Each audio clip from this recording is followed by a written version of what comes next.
او زه ایجاز شیخ او ما سره چې کوم ملګري ولاړ دي موږ د روستم سوپر لیګ د کمیټې ممبر یو څنګه چې تاسو ته پته ده بل کالم مونږ په 2022 کې روستم سوپر لیګ پس ایډیشن کړو اوس تاسو کته شنن داغه اوپن سرمنی شو د روستم سوپر لیګ سیکنډ ایډیشن چونکې دا مونږ د تحصیل په سطح باندې کوو دي کې د تحصیل روستم د مختلف یونین کونسل بهترین پلیر پدې کې اساخ لیا د کې دا ځل 11 ټیمز دي چې کم اونر ټیم کم اغستی دی او هغه مونږه ډرافټینګ کړی و هغه کې بیا مختلف ټیمان دا تیار شوي دي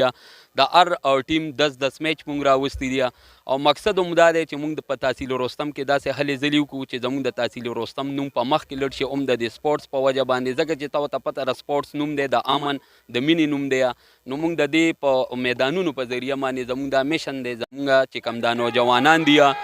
زمونږ چې دا کم نوجوانان دي چې دي د غلطو محفلونو غلطو نشو تماشو نه بچي او په داسې سرګرمو کې حصه واخلي چې دي هغې د راروان مستقبل د هغې روشن شي ځکه چې نن سبا زمونږ کم یوت دی کم نوجوانان دي څوک سیرګټ څوک آیس څوک چرس کی او زمونږ او زما د ملګرو دا میشن دی چې انشاءالله مونږ به هغې د هغې نه بچ کوو او په داسې سرګرمو کې به مبتلا کوو چې مونږ پې هم فخر کوو معاشره پې هم فخر کوي او د هغې مور پلار والدین پې هم فخر کوي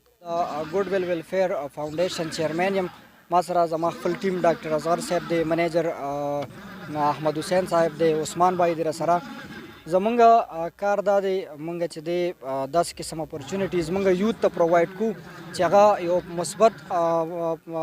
مقوي د خپل صحت جوړولو دپاره د ځان د نیګیټیو منفي موقعونه بچ کولو دپاره چې خپل زندگی چې دا کم ګولز د دی وي هغې ګول طرف ته لاړ شي او د نشو تماشو نه چې دی خپل ځان وساتي ظفر علي نوم دی د روستم ویلفیر فاونډیشن چیرمین یم ما سره زما د ټیم ولاړ دی شاته او د داسې قسمه اکټیویټي دپاره زه تاسو ته خبر وکړم نو یاره د دې ډېرې فایدې دا دي چې نن سبا د کم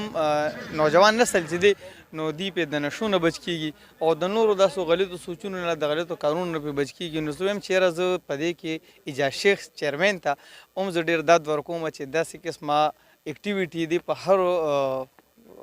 کال کې یا په 2-3 میاشتې بعد دا جوړوي او دا ټول نوجوان نسل په دې کې دی بیزي کوي زمونږ دې سره د کم دا ټورنمنټ جوړ شوی دې سره زمونږ فل سپورټ دی چې مونږ ورته خپل ایمبولینس هم اویلیبل کړی دی دلته ولاړ دی شاته چې مونږ دې ته دا ویلي دي چې کم یو کلاړي خوږ شي هغې به مونږ دلته اسپتال ته بوځو اول خو د الله پاک څوک په دې کې خوږوي نه خو چې خوږ هم شي نو مونږ دې ته خپل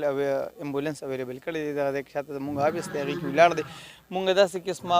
مونږ له هم پکار دی چې داسې قسمه اکټیویټي سپورټ کړو او تاسو له هم پکار دی چې داسې قسمه اکټیویټي سپورټ کړي ځکه چې په دې کې د نوجوان نسل چې کوم دی په دې کې ډېرو د غلطو کارونو بچ کېږي او په دې کې چې ځان بيزي ګي نو به ډېره خبره